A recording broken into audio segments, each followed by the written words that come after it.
The last time I saw them. 2 years.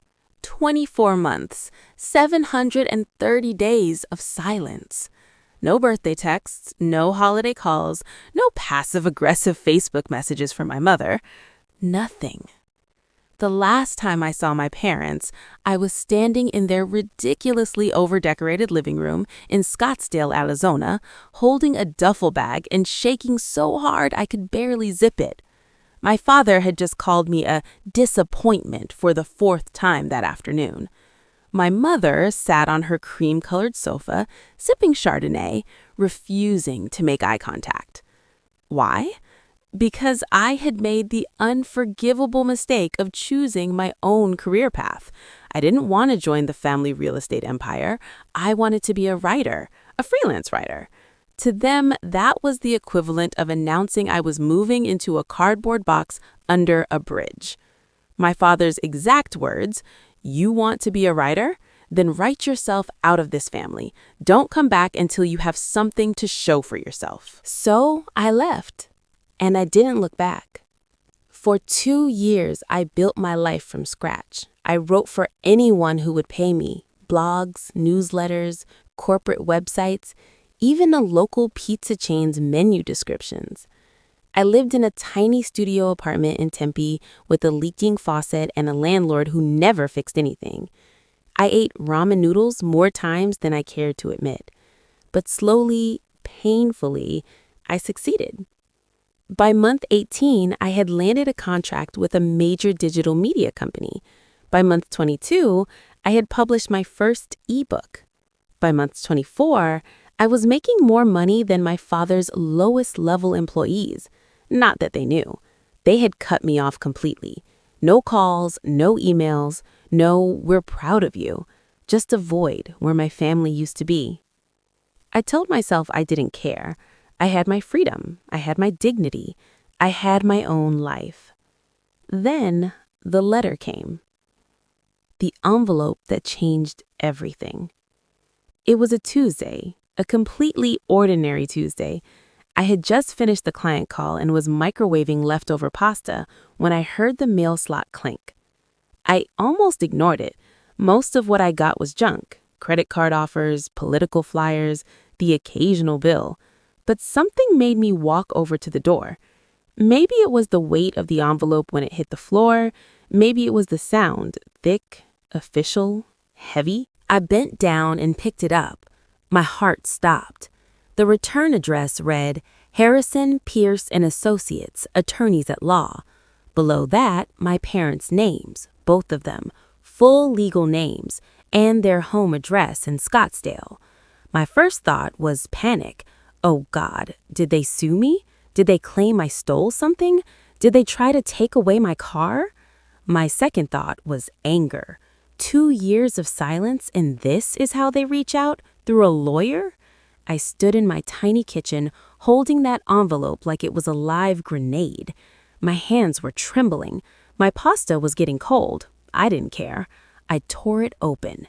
Inside was a single document, 1 page, crisp white paper, professional letterhead, and at the bottom, 2 signature lines, one for my father, one for my mother, already signed, already notarized. I started reading. And then I burst out laughing. I laughed so hard I had to sit down on the floor. I laughed until tears streamed down my face. I laughed until my stomach hurt and my neighbor banged on the wall and told me to shut up. Because the document wasn't a lawsuit. It wasn't a threat. It wasn't a demand for money or property or anything else. It was an ultimatum.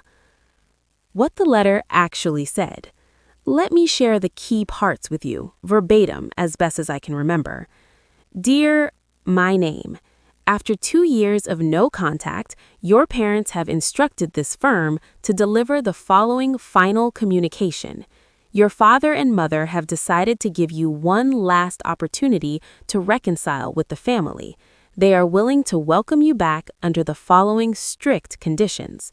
1. You must formally abandon your current career as a writer and enroll in the family business within 60 days of signing this agreement. 2. You must issue a written apology to both parents for your rebellious behavior and emotional abandonment. 3. You must agree to attend weekly family therapy sessions at a location and time of their choosing. 4. You must repay within 1 year the estimated $47,000 they claim to have lost on your upbringing, including private school tuition, music lessons, and emotional distress. If you fail to agree to these terms within 30 days of receiving this letter, your parents will permanently disinherit you from their will and estate. They will also pursue a formal declaration of estrangement through the courts, which may have legal implications for any future claims against their assets. This is their final offer. Sign below and return to this office by date. Sincerely, Harrison, Pierce, and Associates. I read it once, then twice, then a third time, just to make sure I wasn't hallucinating. $47,000 for raising me. They wanted me to pay them back for being born, for going to school, for taking piano lessons that I never asked for the emotional distress of having a child who dared to have her own dreams. And the therapy, at their chosen location and time, that wasn't about healing. That was about control. That was about dragging me back into their orbit so they could break me down again. But here's the part that made me laugh the hardest, the part they didn't see coming. Why I was laughing and not crying. See, during those 2 years of silence, I didn't just become a successful writer, I also learned a thing or two about the law. One of my regular clients was a legal blog. I had written dozens of articles about estate planning, family law, and the rights of adult children. And I knew, instantly, absolutely, that this letter was a joke. Not legally binding, not enforceable, not even sane. Let me break it down for you, the way I explained it to my best friend when I finally stopped laughing long enough to call her. First, no court in America is going to force an adult child to pay back child-rearing expenses. That's not a thing. Parents have a legal obligation to support their minor children. You don't get to invoice your kid for private school tuition after they turn 18. That's like a restaurant billing you for the air you breathed while eating. Second, a declaration of estrangement isn't a real legal process. There's no court that will formally declare you estranged from your parents. You can't sue someone into loving you. You can't sue someone into attending family therapy. The only thing they could do is cut me out of their will, which they were already threatening to do. And honestly, good riddance. Who would print anything for a fee? I wasn't scared. I wasn't sad. I wasn't even angry anymore. I was delighted. Because this letter wasn't a weapon. It was a gift. It was absolute, undeniable, black and white proof that my parents hadn't changed. They hadn't spent 2 years reflecting on their behavior. They hadn't missed me. They hadn't grown. They had spent 2 years plotting, cooking up a ridiculous legal scheme to bully me back into submission. And it was going to backfire so spectacularly that I could already taste the victory. What I did next. I didn't sign the letter. I didn't call my parents. I didn't hire a lawyer to fight back. Instead, I did something much more satisfying. I wrote a response. Not through their attorney, not through any official channel. I wrote a simple 1-page letter on my letterhead, the one I used for my freelance writing business, and mailed it directly to my parents' home address. No lawyer, no notary, no threats. Here's what it said. Mom and Dad, I received your lawyer's letter. Thank you for the laugh. I really needed it after a long week of writing.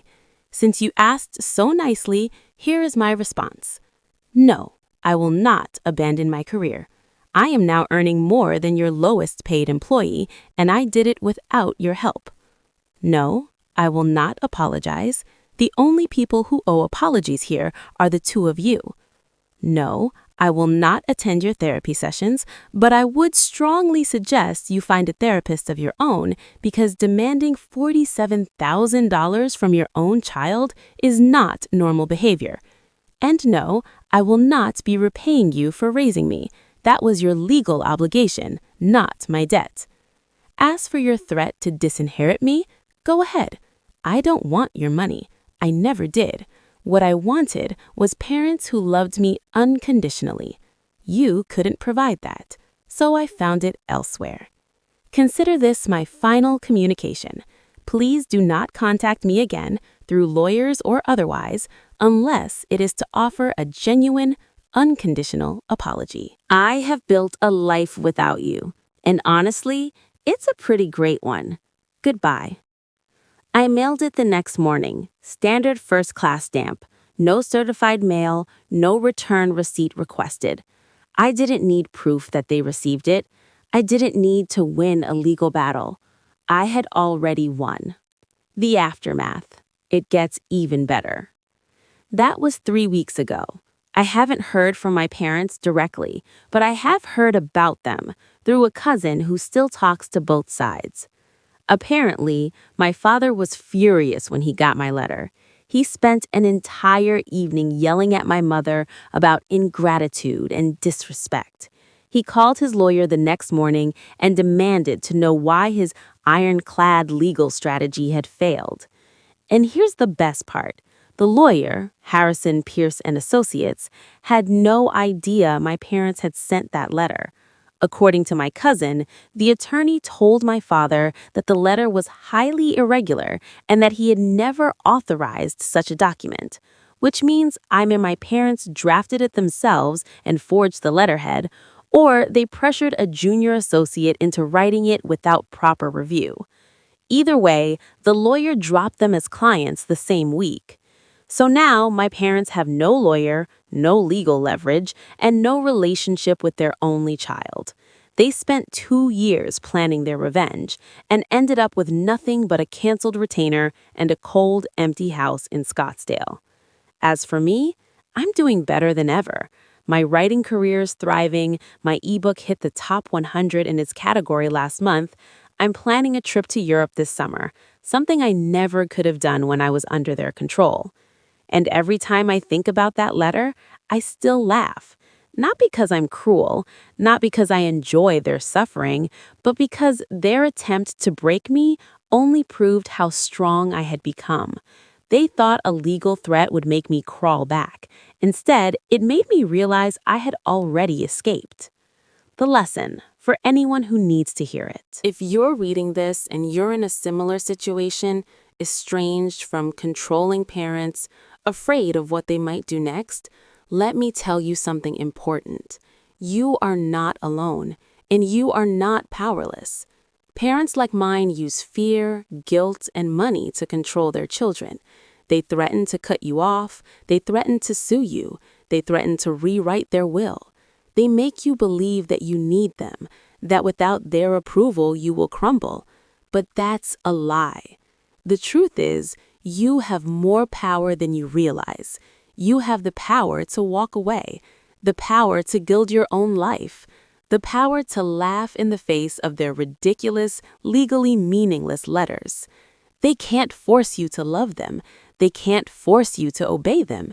And they certainly can't send you a bill for being born.